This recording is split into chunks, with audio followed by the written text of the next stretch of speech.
Pada usia 5 tahun ayahnya meninggal. Pada usia 16 tahun ia berhenti sekolah.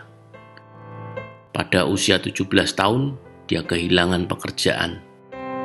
Di antara usia 18 sampai ke 22 tahun ia menjadi kondektur kereta api dan gagal.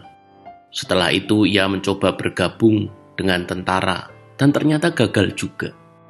Tak berhenti di situ, kemudian ia mendaftar di sekolah hukum dan ia ditolak. Mencoba mencari peruntungan lain dengan menjadi penjual asuransi dan dia gagal lagi. Dan di usia yang ke-19 ia menjadi seorang ayah. Pada usia ke-20 istrinya meninggalkan dia dan mengambil bayi perempuannya. Lalu ia menjadi seorang koki dan mencuci piring di sebuah kafe kecil. Dia gagal juga dalam upaya untuk menculik putrinya sendiri, yang akhirnya dia meyakinkan istrinya untuk bisa kembali kepadanya. Di usia 65, ia pensiun. Di hari pertama pensiunnya, ia mendapatkan cek dari pemerintah senilai $105 atau uang sekarang sekitar $1,5 juta. Dengan cek $105 itu, ia merasa bahwa pemerintah tidak dapat mencukupi akan kebutuhan hidupnya. Akhirnya, ia memutuskan untuk bunuh diri karena merasa tidak layak hidup lagi. Dia merasa menjadi seorang yang selalu gagal.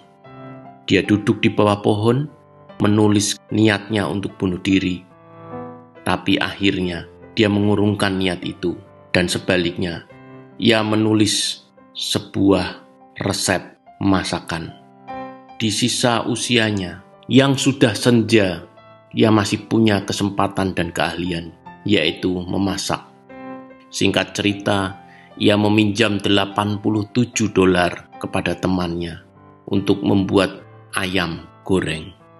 Lalu ia berjualan dari pintu ke pintu dan awalnya ia ditolak lebih dari 1000 kali. Dan akhirnya ada satu rumah yang mau membeli masakannya. Ingat, di usia 65, ia sudah menyiapkan niat untuk bunuh diri. Tetapi di usia 88 tahun, Kolonel Sanders menjadi pendiri KFC. Ia menjadi bilioner dari usaha KFC-nya. Moral dari cerita ini adalah tidak ada kata terlambat untuk memulai sebuah awal. Yang paling penting dari semua itu adalah tentang mindset. Seberat apapun masalahnya, jangan pernah